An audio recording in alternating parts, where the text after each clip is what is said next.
Welcome in to episode 117 of the At the Yard podcast. Today's guest is Ayala High School head coach Brad McGuire. Brad, appreciate you doing this for me and hopping on, spending some time with us. Definitely. Thank you for having me.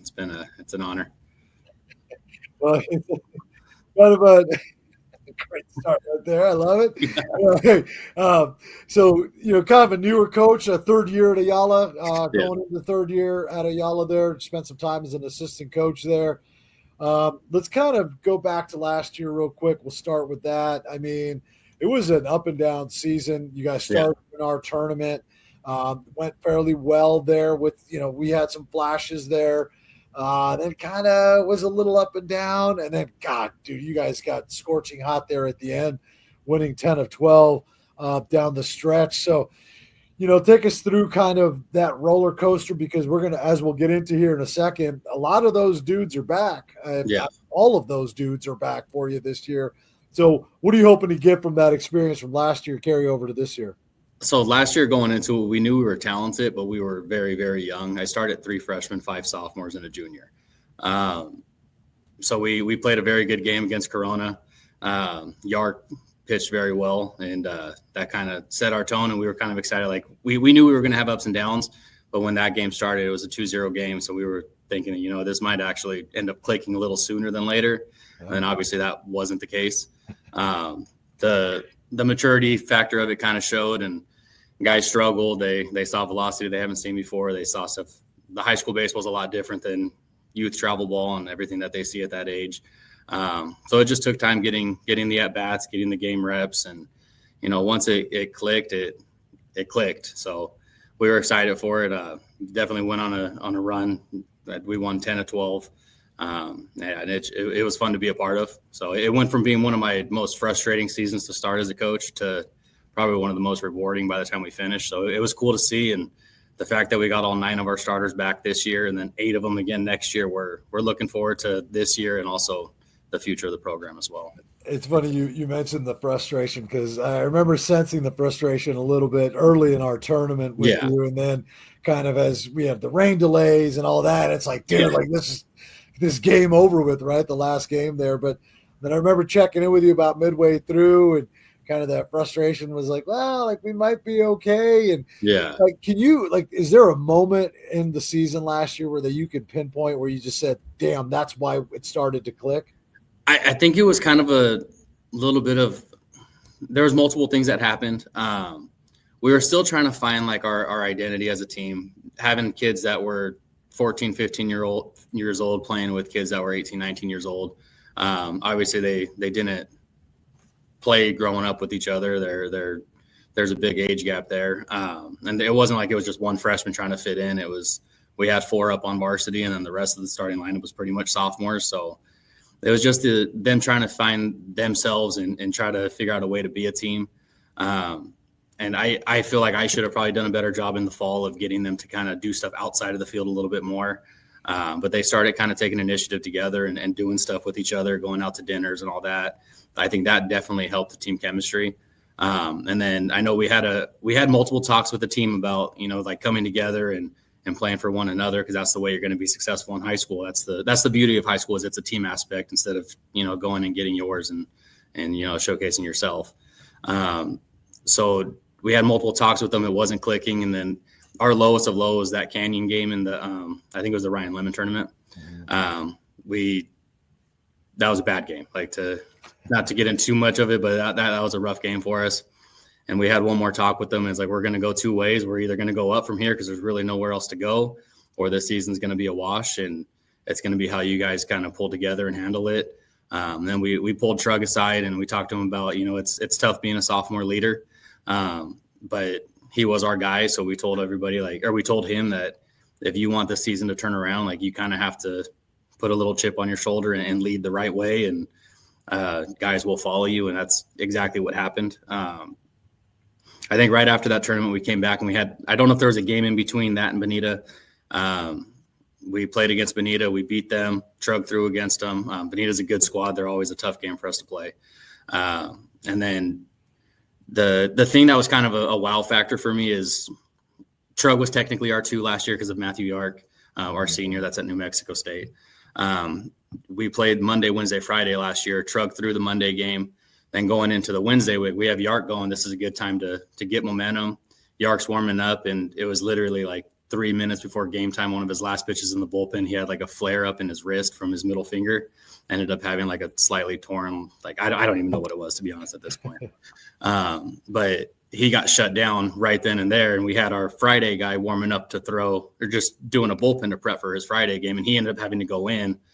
And at that point, I was like, super young team, like losing our number one, this could be the kind of the end of it. And they did the opposite, where they rallied behind Yark. They all went and picked him up, and we lost those next two games, but we were down, I think 7-0. We lost, I think 7-6. And then we were down, I think 7-1. And I think we lost again. I think it was like 1 or 2 runs again on Friday. But having a young team be able to rally behind a senior that we lost, which was a key part of our team, was huge. And that was, I think, the turning point for us. How challenging was it to get Trug to kind of buy into that leadership role? Because he's kind of naturally a quiet kid, like he, at least off the field and in my experiences with him. I mean, I'm sure he's a little different with you, but doesn't seem like a super vocal guy. We had him with us at the Future Games this summer. Yeah. Didn't, talk a ton, let his kind of his actions speak. So, like, was that a challenge for you guys to get that out of him? And if so, like, how did he respond? Trug here, he's vocal. Trug, I always laugh with him too, because he's so tall and he has a very distinct voice. It's like, even if you're not trying to be loud, we hear you across the field. But no, it was. He had the bleached hair last year too. Yeah, the majority of the team did it. There was a few guys that decided not to. No, it was challenging because he was a sophomore having a lot of success, and guys weren't playing well behind him. So he was frustrated. It wasn't a secret in our clubhouse that there was a little bit of tension. But we told him, like, dude, if you could pull it together and get the guys to rally behind you, that's when things are going to kind of take off. And it did. It was my pitching coach for Planky. He's got a lot of years of experience. He's been a head coach for a while, coached the college level for a bit.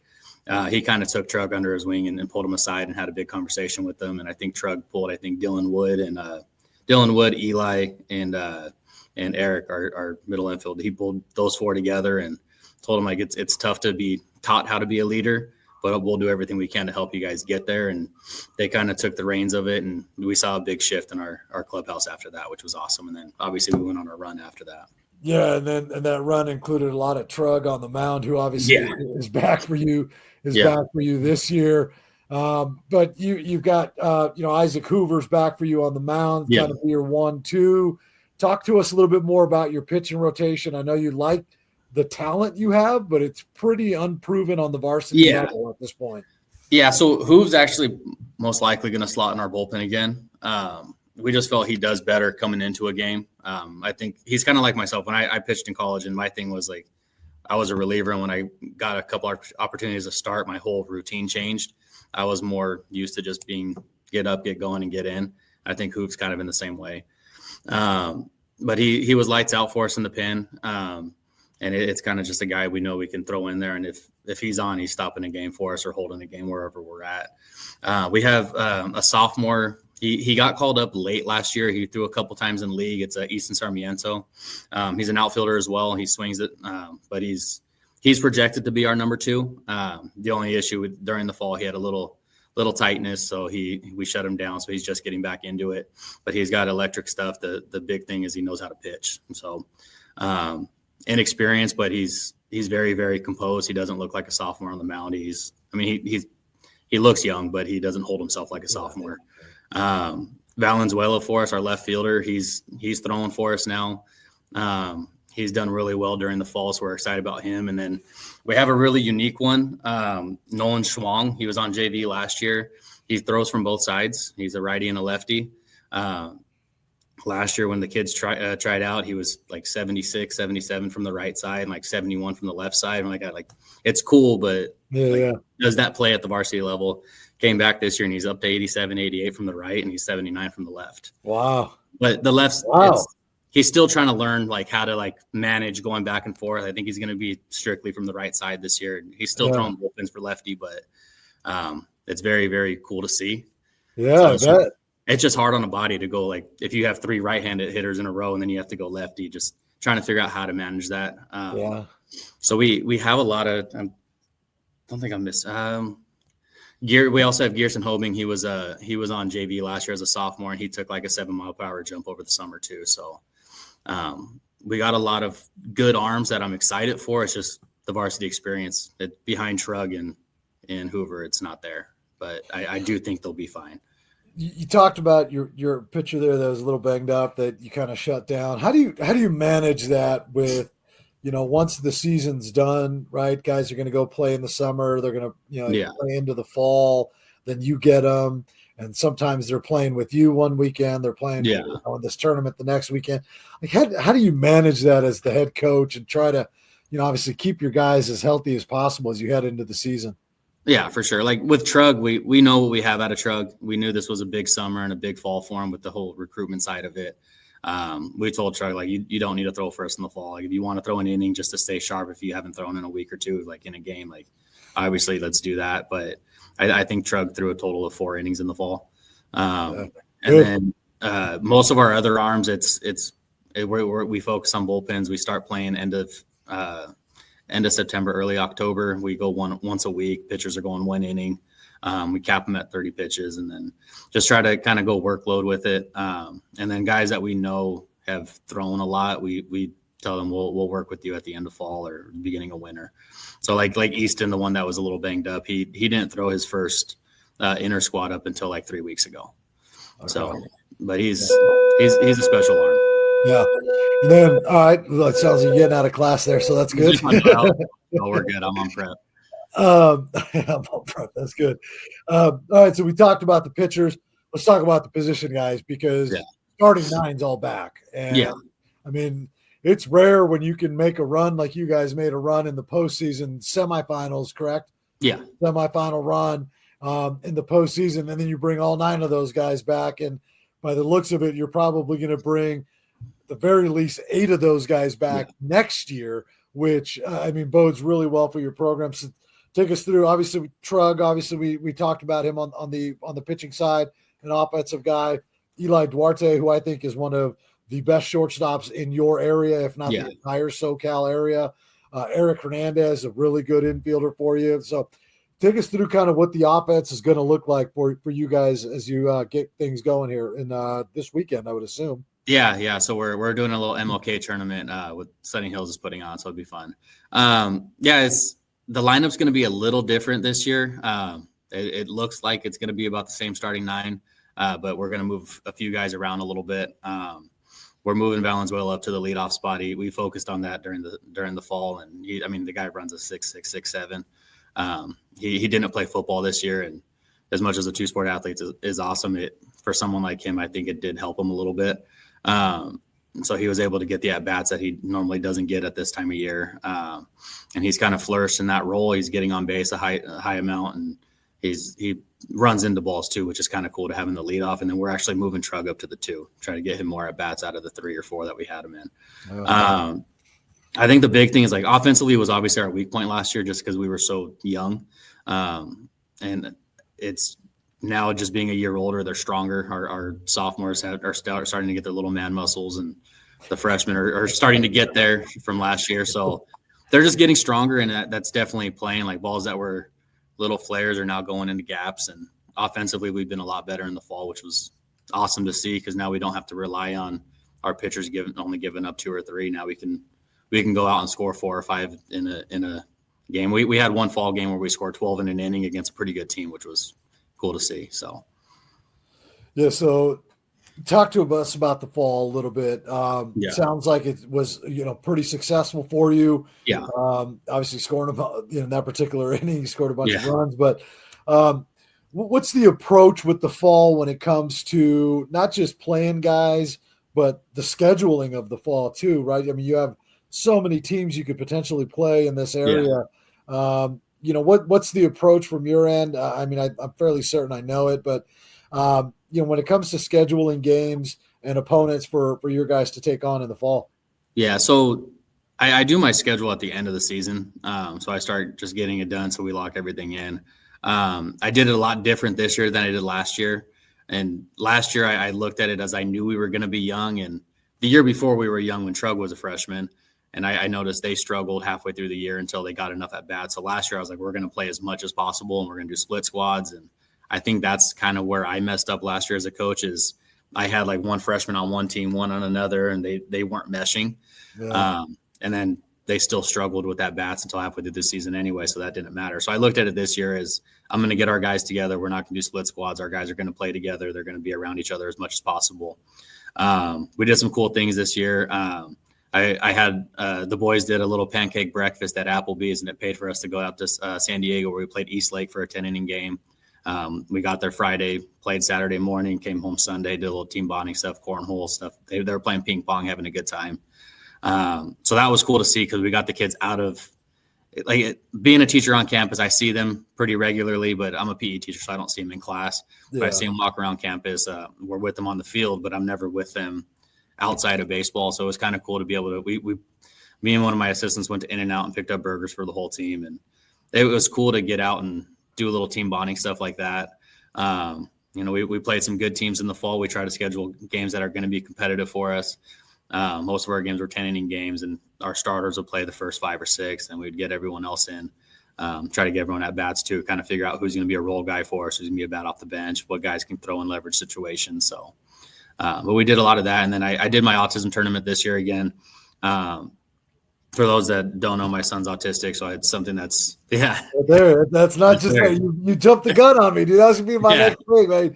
That thing's not just there because you're on, dude. That thing's always there, man. I appreciate it. I appreciate it.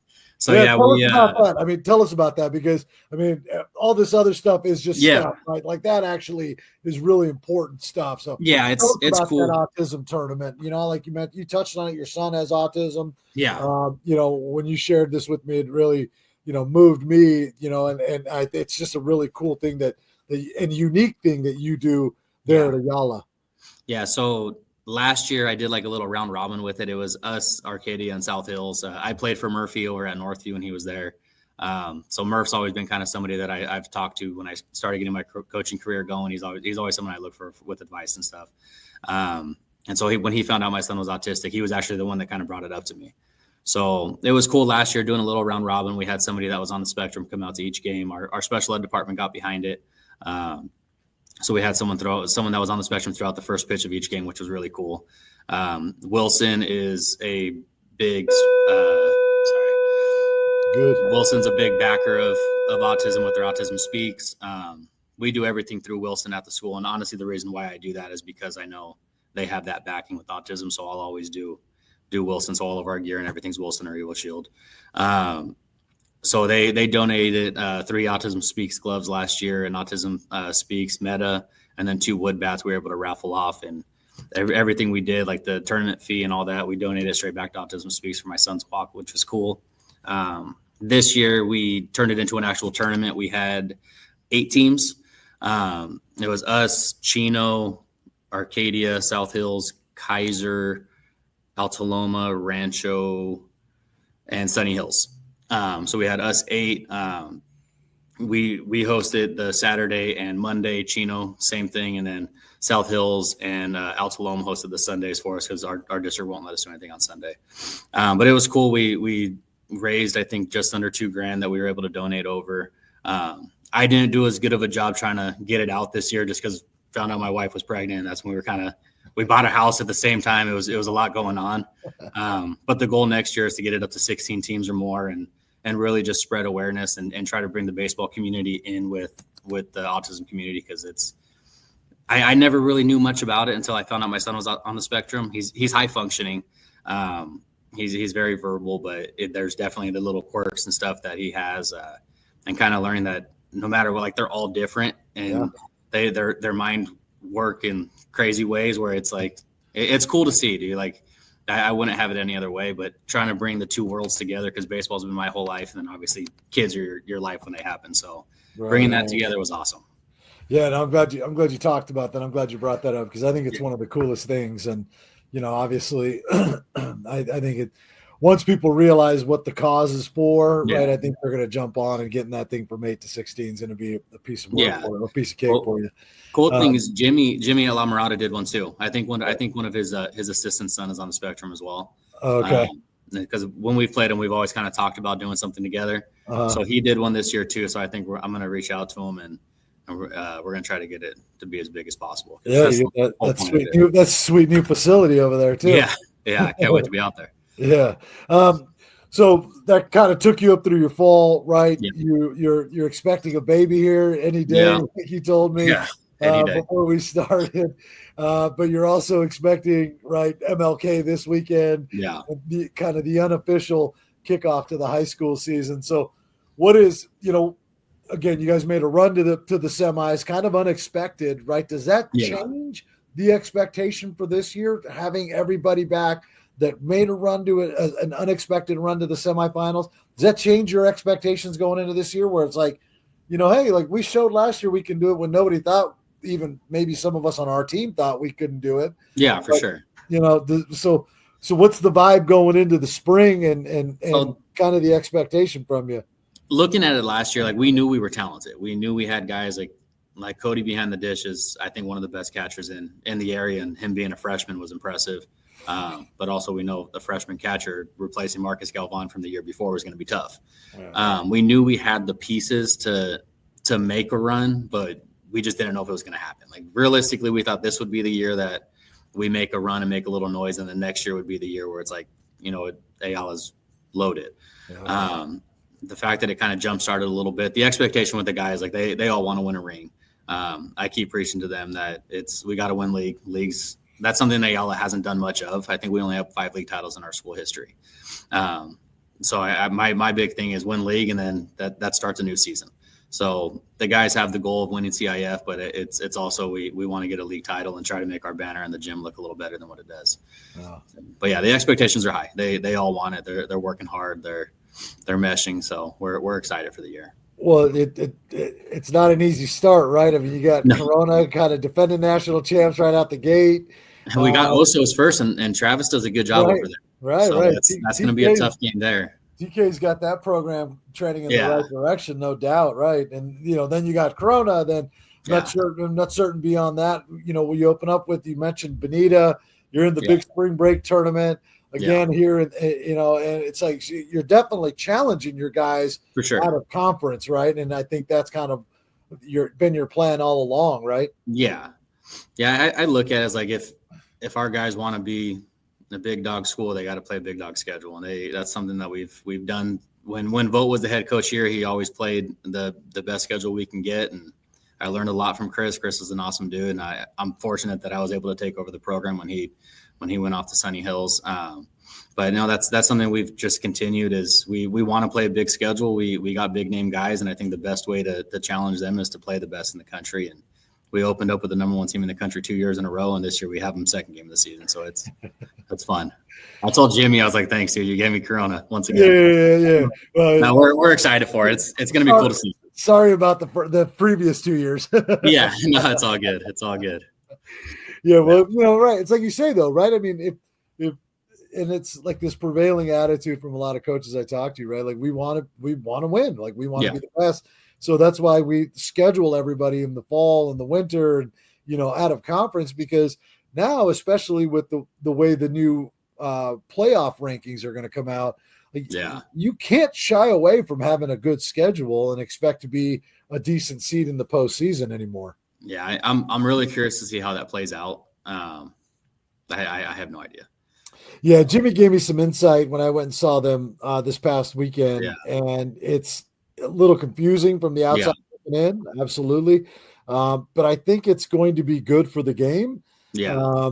And because it's going to force people to play people again. I mean, who you play, who you beat, and who you lose to, those things matter. And it's good that it's going to matter now more than ever before, the old system where whatever you did the last couple of years matters. Yeah. Those guys are gone. Because that's what guys are in college. Exactly. That's where we looked at it. Like our 21 team was unreal. And we went 26-4, lost to 𝓼𝓸𝓭 twice. And 𝓼𝓸𝓭 was loaded. I was at that playoff game. Yeah, it was. And we had him for a little bit. Yeah, you did. You had Gage jump on the ropes. You guys had him on the ropes. Then I asked him to check for pine tar, and then it went downhill. Yeah. Oh, that was you? Yeah. That was you? Oh, yeah. Shoot. That was on what? Was that on Jewett's homer? He hit one. I think 𝓟𝓸𝓭𝓬𝓪𝓼𝓽 hit one as well. Right. That team was loaded. Yeah. And then you got 𝓼𝓚𝓭 came in and he touched 98 against us, which was exactly interesting. No, but after the 21 team, we were in D1 and we weren't a D1 team. Like we were good, but we weren't a D1 team after that year. We graduated, I think, 7 of our 9 starters, and we lost a kid that transferred to Corona. So it was, it was tough being in D1 that year, because if we were in D2, we probably could have made a little bit of a run, made a little noise. But you open up with Villa Park round 1, and they had arm after arm that year too. So, and then even in 23, we were better, but even then, like, we were probably a Division II team playing Division I. So now the new system, I think, is going to put teams where they should be. You don't get punished for having a good year, and we'll see. We'll see how it plays out. So I know some football schools were complaining about it because teams are getting left out when they shouldn't be left out, and teams are getting put in when they shouldn't get put in. So we'll see how it goes. I'm hoping it works out for the best. It's like everything else, man. People are going to find a way to complain about it, until they get what they want. So, and when they don't, they'll just keep complaining. So, for sure. The way Jimmy broke it down for me, I like it because I think it puts an emphasis on schedule, whereas some of the algorithms that were used before didn't. Right? They just didn't matter who you played as long as you got the wins. And so I like you said, it's going to put teams where they belong, but it's going to also, I think, help with seeding them properly, right? Where for sure. You don't get a team that goes 26-2 beating nobodies, get a number 1 seed and lose in the first or second round, right? Because they didn't belong there. But I want to pivot a little bit with you. Like, obviously you've gone through this situation here with a couple of your players. The whole notion of college recruiting, it's been flipped on its head a little bit. You don't know what's right side up, to be honest with you. I mean, kids getting paid, which I'm okay with. For sure. If you can afford to pay these athletes, pay them.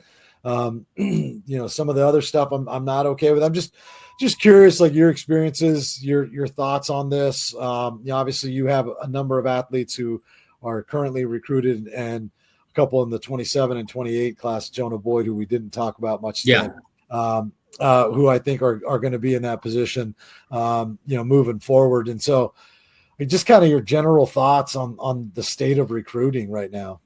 Yeah, I really don't know where it's going to go. I know with the roster sizes dropping, that was a big hit. They're no longer going to look to take a kid that they can redshirt and develop. They're going to get a guy that's going to be ready to go out of a JUCO or the transfer portal or wherever they can get them. I know we played at one of the local schools over here for a little D1 showcase, and their coach was telling us, like, they're saying you can get up to full scholarship for everybody. Because realistically, we're probably going to be around where we were before because the school won't fund it. So the notion of everyone gets a full ride anymore, I don't think is really going to happen unless you're a big time school. And then with this whole junior college eligibility stuff, it's going to be interesting to see what happens. I personally think the elite kids will still have that shot, but you're going to see a lot more kids go the junior college route, and it's kind of a double-edged sword because everyone wants that D1, D1 or bust mentality or whatever kids think nowadays. But I mean, I personally went to a junior college, and I think you grow a lot at a junior college. So I don't think it's a terrible option for people.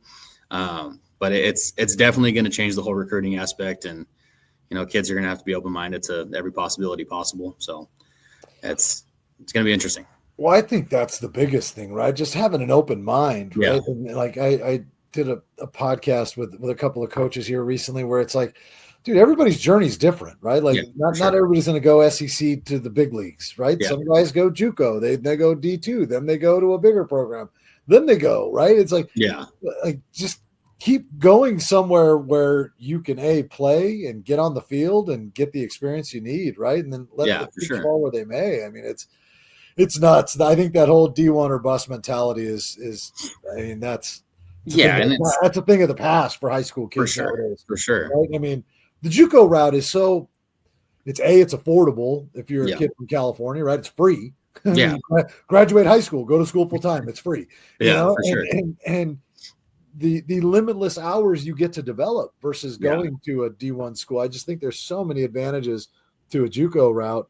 And hopefully we start seeing, more of those better players go in that route because if this whole thing sticks with a junior college, I think being a junior college coach would be a great option for a lot of people. That'd be a great time. They're going to have loaded rosters. Dude, right? Like if they get kids for 2 years that doesn't count towards anything, like you'd be dumb not to take that, right? Yeah. Like even if you're one of the elite guys, dude, like you blow doors in the JUCO, you get drafted out of there. You don't have to go down south. Like, exactly. And you can be 18 playing against 18-year-olds and not playing against 26-year-olds. Right. Yeah, that's a real thing too, right? Yeah. I mean, that's something that a lot of people don't talk about is one of our 21 grads. He's kind of bounced around to a couple schools. He was over here during winter break taking BP with the guys, and he's supposed to be a senior this year, and he got notified that he's now technically a junior. And because he went to a JUCO for 2 years, and they're saying his other year's under review, or he might end up being a sophomore this year. He's already played 3 years of college, which is good for him because he's hoping to get drafted this year, and that helps his draft stock because he gets an option still. It's crazy. It's crazy. Wow, so he already got a year back. Yeah, he's already gotten 1 year back. He already got 1 year back, and he might get a second. Yeah, so he might be a sophomore. I mean, like the thought of that is insane, though, right? Yeah. I mean, now it's like you're a 20-year-old freshman, right? And you still have 4 years, and you've already played 2 years of college ball. Like that's pretty an advantage for sure. Oh, 100%. I mean, versus some of these guys, just the physicality of the game. I mean, you see it. Like you got some guys and some long skinny guys like Trug, and you got some stockier, stronger guys like like Cody and or Eli, and it's like, I mean, those guys are small comparatively speaking to some of these big time D1 schools, right? Where these guys they're grown men. I know that's what Eli said when he went to his visit for CBU, and he said everyone in that locker room was big. Yeah. I mean, they're grown men playing college baseball now. It's insane, but man. No, hey, well, Brad, I appreciate it, man. Like, thanks for making the time. I know you're on your break hour right now. I don't want to take up too much of it, so I appreciate you doing this and making some time and coming on and sharing some thoughts about not only your team but everything else we discussed. Oh, definitely. Thank you for having me. Appreciate it, buddy. We'll talk to you soon.